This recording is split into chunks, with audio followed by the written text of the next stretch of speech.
Good morning friends, मैं doctor Rohini from स्पर्श homeopathic clinic. आज हम बात करेंगे फैटी लीवर के बारे में, फैटी लीवर के कॉम्प्लिकेशंस के बारे में, फैटी लीवर किन कारणों से होता है और अगर किसी को फैटी लीवर हो गया है तो उसको कैसे रिवर्स करें और हम कैसे फैटी लीवर को प्रिवेंट कर सकते हैं, इस सब पर आज हम चर्चा करेंगे। सबसे पहले बात करते हैं कि फैटी लीवर होता क्या है। जैसा कि नाम से पता चल रहा है, फैटी लीवर का मतलब हुआ कि लीवर में फैट का भर जाना। अगर लीवर के वेट से 5% से ज़्यादा फैट इकट्ठा हो जाता है लीवर में, तो इस स्थिति को हम फैटी लीवर कहते हैं। अगर 5% से ज़्यादा लीवर सेल्स फैट से भर जाती हैं तो ये फैटी लीवर की स्थिति होती है। फैटी लीवर दो तरह से होता है, एक तो एल्कोहलिक फैटी लीवर, दूसरा non alcoholic fatty liver. Alcoholic fatty liver वो होता है जब आप बहुत दिनों तक बहुत ज़्यादा मात्रा में अल्कोहल लेते हैं, उसकी वजह से लीवर में फैट इकट्ठा हो जाता है, तो इसको एल्कोहलिक फैटी लीवर कहते हैं। और जब आप अल्कोहल नहीं लेते हैं, इसके बावजूद भी आपके लीवर में फैट इकट्ठा हो गया है, तो इसको हम कहेंगे non alcoholic fatty liver disease या फिर NAFLD। Non alcoholic fatty liver disease होने के कई कारण हैं, जैसे कि ओबेसिटी, मोटापा बहुत ज़्यादा होना, या फिर जिनको सेंट्रल ओबेसिटी ज़्यादा रहती है, विसरल फैट ज़्यादा रहता है, जिनकी तोंद निकली रहती है, उनको भी फैटी लीवर होने के चांसेस ज़्यादा रहते हैं। टाइप 2 डायबिटीज़ जिनको है, इस कंडीशन में भी फैटी लीवर होने के चांस ज़्यादा रहते हैं, इंसुलिन रेजिस्टेंस की वजह से। और जो लोग फ्राइड फूड ज़्यादा खाते हैं, जंक फूड ज़्यादा खाते हैं, तला भुना ज़्यादा खाते हैं, उनको भी फैटी लीवर होने के चांस ज़्यादा रहते हैं। जो लोग एक्सरसाइज कम करते हैं या फिर बिल्कुल नहीं करते हैं, उनमें भी फैटी लीवर होने के चांसेस ज़्यादा रहते हैं। फैटी लीवर को अगर इस स्थिति में कंट्रोल ना किया जाए, फैटी लीवर की स्थिति को अगर ध्यान ना दिया जाए, तो ये आगे चल के नैश में कन्वर्ट हो जाता है। फैटी लीवर वो कंडीशन है कि जब आपके लीवर में फैट भरा हुआ है और उससे आपको कोई तकलीफ नहीं है, आपको कोई सिम्टम्स नहीं है, तो ये फैटी लीवर हुआ। अब अगर फैट की वजह से लीवर सेल्स में डैमेज शुरू हो जाता है, तो ये कंडीशन कहलाती है नैश की, यानी कि नॉन एल्कोहलिक स्टीएटोहेपेटाइटिस। इसका मतलब है कि फैट की वजह से लीवर का डैमेज शुरू हो चुका है और लीवर में इन्फ्लामेशन हो गया है। इस स्थिति में आपको कुछ सिम्टम्स आने शुरू हो सकते हैं। अगर नैश को रोका ना गया, इस स्थिति को ना रोका गया, तो ये आगे चलकर लीवर सिरोसिस में कन्वर्ट हो सकता है और लीवर सिरोसिस आगे चल के लीवर कैंसर में कन्वर्ट हो सकता है। लीवर सिरोसिस वो कंडीशन है जब आपका लीवर परमानेंटली डैमेज हो जाता है, उसको कंडीशन को हम रिवर्स नहीं कर सकते हैं। इसलिए जो फैटी लीवर की कंडीशन है उस पर ध्यान देना बहुत ज़रूरी है और उसको रोकना भी बहुत ज़रूरी है। ऐसा नहीं है कि आपने अल्ट्रासाउंड कराया, आपके उसमें आपको फैटी लीवर आया और आपने सोचा ये तो सभी को आ जाता है, ये नॉर्मल कंडीशन है। ऐसा नहीं है। फैटी लीवर पर ध्यान देना बहुत ज़रूरी है, क्योंकि ये आगे चल के नैश में कन्वर्ट होगा, नैश सिरोसिस में कन्वर्ट होगा और ये लीवर कैंसर तक हो सकता है। जितने भी ट्रांसप्लांट के केसेस होते हैं दुनिया भर में, उनमें सबसे बड़ा कारण जो ट्रांसप्लांट का है वो फैटी लीवर ही है।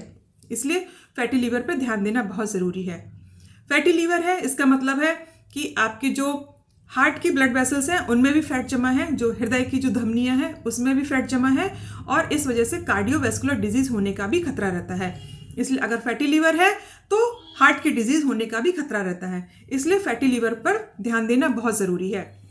अब हम बात करेंगे कि फैटी लीवर की स्थिति में क्या क्या सिम्टम्स आ सकते हैं। शुरुआत में तो आपको कोई भी सिम्टम नहीं आएंगे, हो सकता है बहुत दिनों तक आपको कोई सिम्टम पता ना चले। पर अगर फैटी लीवर बहुत दिनों तक रहता है तो उसकी वजह से डाइजेशन से रिलेटेड समस्याएं हो सकती हैं, जैसे कि अपच होगा, खाना नहीं पचेगा, भूख नहीं लगेगी, पेट आपका प्रॉपर साफ नहीं होगा, पेट फूला फूला सा रहेगा। ये समस्याएं आपको दिखाई दे सकती हैं। इसके अलावा थकान बहुत ज़्यादा रहेगी। सुबह जब आप सोकर उठेंगे तो आपको थकान महसूस होगी। प्रॉपर रेस्ट करने के बाद भी आपकी थकान जाती नहीं है, तो ये फैटी लीवर की वजह से हो सकता है। आपकी नींद डिस्टर्ब रहेगी, आपको रात में नींद नहीं आएगी, और अगर देर तक नींद आएगी भी तो वो टूट टूट कर आती है। इसके अलावा डिप्रेशन हो सकता है, मूड स्विंग्स हो सकते हैं और खर्राटे भी आ सकते हैं। आपको बहुत जोर जोर से खर्राटे आएंगे, जिसे हम ऑब्स्ट्रक्टिव स्लीप एपनिया कहते हैं। तो अगर आप देखें कि आसपास आपके घर में या किसी को बहुत ज़्यादा खर्राटे आ रहे हैं तो ये फैटी लीवर की वजह से भी हो सकता है। अब सवाल ये उठता है कि अगर फैटी लीवर की समस्या हो गई है तो उसको रिवर्स कैसे करें। तो इसमें ये प्रश्न उठता है कि इसके लिए क्या ज़रूरी है, डाइट ज़्यादा ज़रूरी है या एक्सरसाइज ज़रूरी है या फिर इसके लिए दवाइयाँ लेना चाहिए। फैटी लीवर का मतलब हुआ कि आपके शरीर में फैट की मात्रा ज़्यादा है।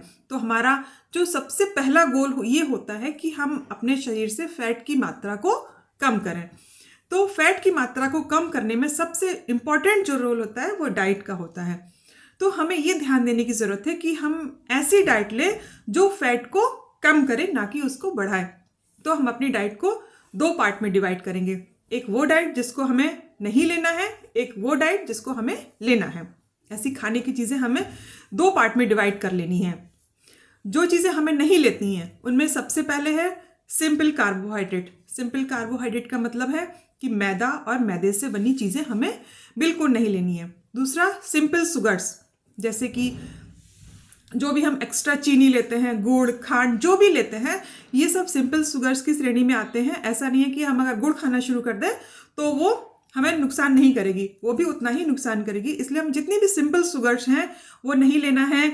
शरबत या फिर जो जूसेस आते हैं या फिर जो बेवरेजेस आते हैं वो नहीं लेना है। इसके अलावा जो ट्रांस फैट और सैचुरेटेड फैट है उनको अपनी डाइट में कम करना है।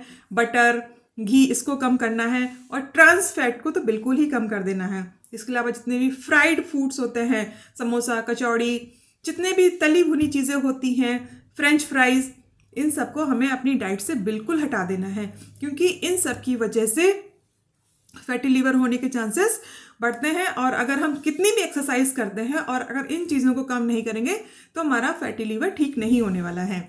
इसलिए सबसे पहले हमें डाइट पे ध्यान देने की ज़रूरत है और अपनी डाइट में सिंपल कार्बोहाइड्रेट को, सिंपल शुगर्स को, सैचुरेटेड फैट को, ट्रांस फैट्स को और जो फ्राइड फूड्स हैं उनको हटाने की ज़रूरत है। हमें क्या लेना है? हमें ऐसी डाइट लेनी है जो हाई न्यूट्रिएंट हो और जिसमें एंटीऑक्सीडेंट्स ज़्यादा हो। हाई न्यूट्रिएंट डाइट और एंटीऑक्सीडेंट्स वाली डाइट हमें ज़्यादा लेनी है। इसमें क्या लेना है?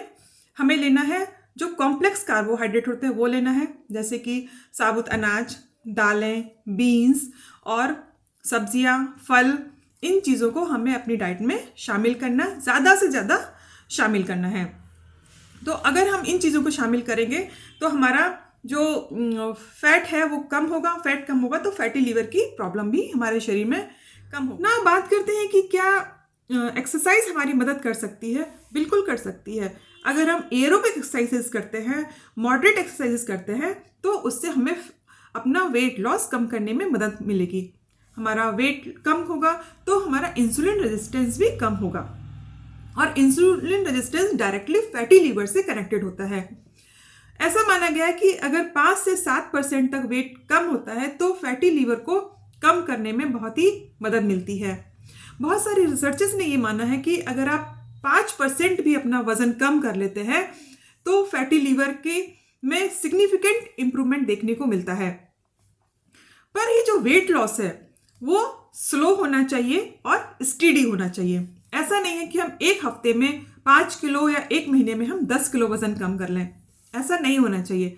हमारा वजन कम करने का जो पैटर्न होना चाहिए वो एक हफ्ते में 1 से 2 पाउंड तक होना चाहिए। एक हफ्ते में आधा किलो या पौन किलो वजन ही कम करना चाहिए।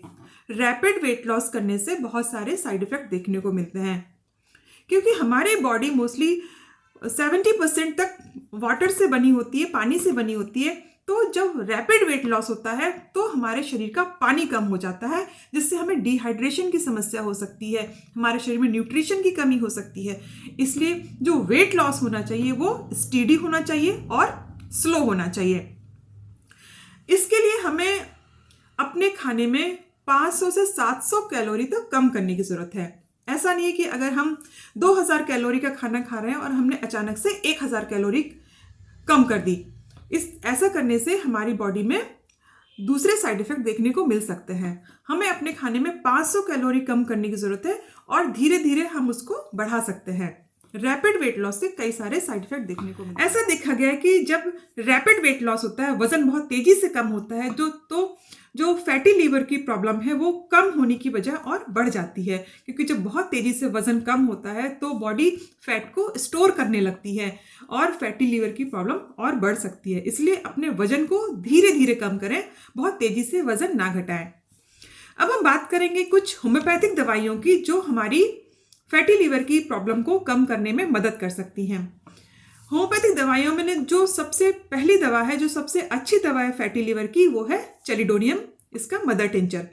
चेलिडोनियम का मदर टिंचर 10-10 बूंद सुबह दोपहर शाम लेना है।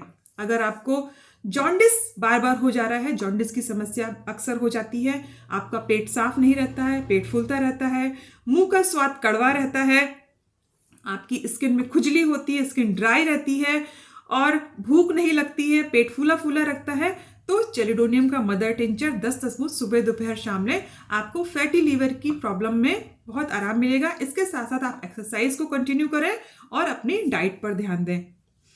दूसरी जो दवा है वो है कार्डियस का मदर टिंचर, जिसको हम मैरी थिसल भी कहते हैं।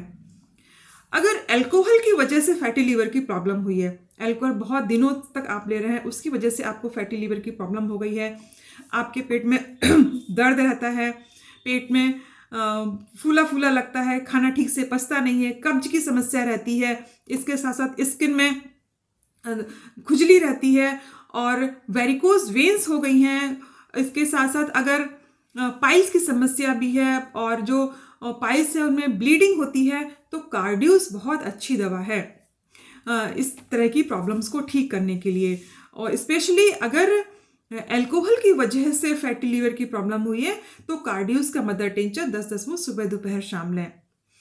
इसके अलावा एक और दवाई है नेट्रमफॉस की 6 की 4-4 गोलियां सुबह दोपहर शाम लें, तो आपको फैटी लीवर में आराम मिलेगा। अगर आपको बहुत ज़्यादा दूध पीने के बाद एसिडिटी हो जाती है और बहुत ज़्यादा मिठाइयाँ या शुगर खाने के बाद एसिडिटी हो जाती है, बहुत छोटे बच्चे भी होते हैं जो दूध पी लेते हैं तो वो तुरंत उल्टी कर देते हैं, दूध उनको पचता नहीं है, तो ऐसे लोगों में भी अगर नेट्रमफॉस 6 की 4-4 गोलियां सुबह दोपहर शाम लें तो उनको इस तरह की परेशानी में आराम मिल जाएगा। अगर बच्चे हैं तो उनको 2-2 गोलियां सुबह दोपहर शाम दें तो उनको भी बहुत आराम हो जाएगा। तो ये था फैटी लीवर के बारे में।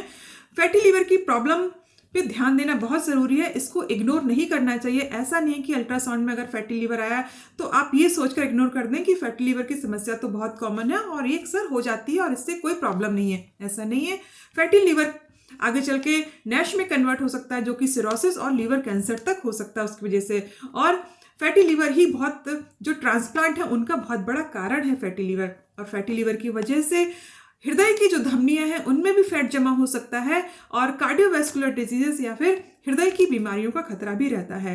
इसलिए फैटी लीवर की समस्या अगर है तो उस पर ध्यान दें, उसको रिवर्स करने की कोशिश करें और उसको प्रिवेंट करने की भी कोशिश करें। Thank you.